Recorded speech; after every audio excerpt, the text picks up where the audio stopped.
My personal code is GDC064, and I created an relational database for my client who owns an online business. Her requests were to have an organized database that she was able to look through her data or find specific data easily enough and to input data easily. She requested specific details, while other details I added in as I thought they were appropriate. So my first technique was to create 3 tables or more, and I have 5 that are all related properly. My first table is personal details. Its primary key, student ID, is connected to the preferences table through the preferences foreign key, the student ID, and that is connected to the course details table through the course details personal ID, which is a foreign key for preferences table, and it just continues on. For the tutor details, the course ID is the foreign key for this table and links the course table, links the tutor table with the course table, and the final table is the payment table, which is connected to the course details through, once again, the course ID foreign key in this table. There are specific field types that were appropriate to each specific data type.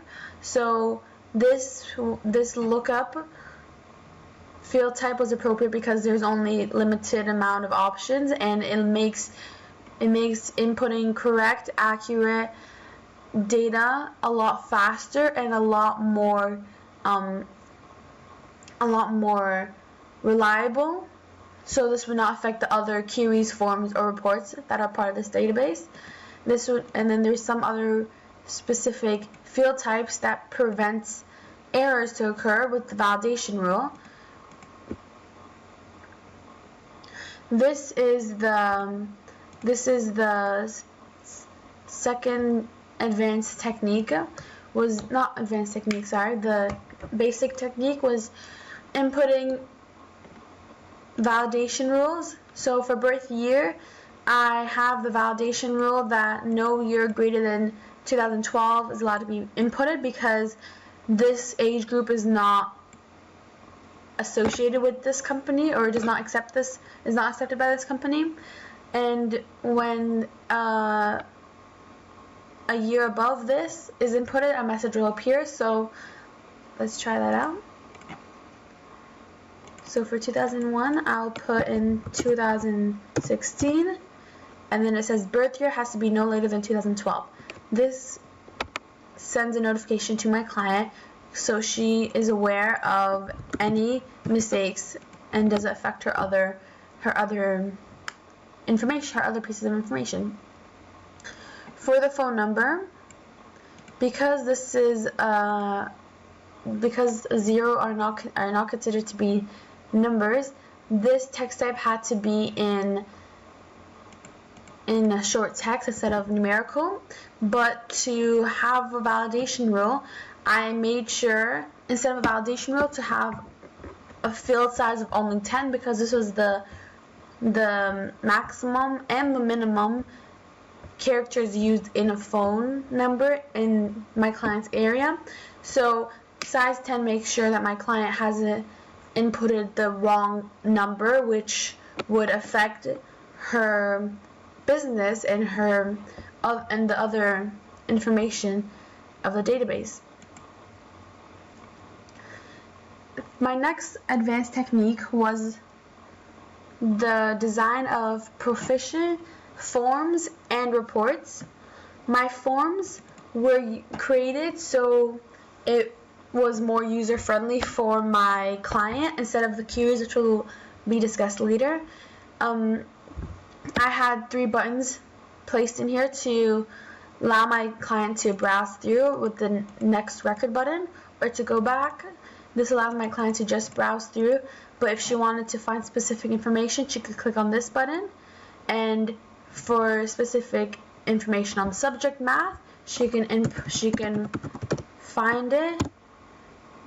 And then the first student who does French is appeared, and then if we just continue on, it shows all the possible students who do French. To make my forms more organized, this would be another technique, an advanced technique used. The switchboard manager created this menu that allowed me to input the forms, so my client would be able to click on any form she wanted without having to look through each one. She could simply just click on the black button and it will redirect her to the specific form, and it's very user friendly, and it is also very organized, and if she wants to create more forms, it'd be a lot more clear to distinguish instead of putting it all under here. My reports were also created. My reports were also created through the report design underneath the Create tab. This is a lot more for browsing than searching for specific information, because the specific fields are inputted like I'm showing right now. They are inputted to give my client an overview and to allow her to print it out if she wanted to use it in a filing cabinet or something like that. My final advanced technique is the complex queries.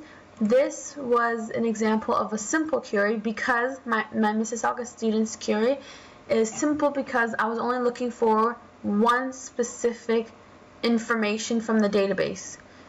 Whereas tutor's information, if we look at the design view, I was looking for two different informations in the database underneath the criteria. So it had to be a female and it had to be a university student. Firstly, it's important that this information is inputted between parentheses and is inputted exactly as it is seen in the database, or else the wrong or no set of data would appear. It was also important that the relationships were one-to-one or one-to-many in this case, because the query would not work for a complex one. So to make it even more complex, I was able to search for more than just one or two. I was able to add in 3 criteria, including in a library, VIA, in person, and math. Though there was only a few results, it's still very helpful for my client, even though it is a little bit more complicated and it's a little bit more complex than the forms or reports. So this was a navigation through my database that I created for my client, and it demonstrated my four advanced techniques and which all help me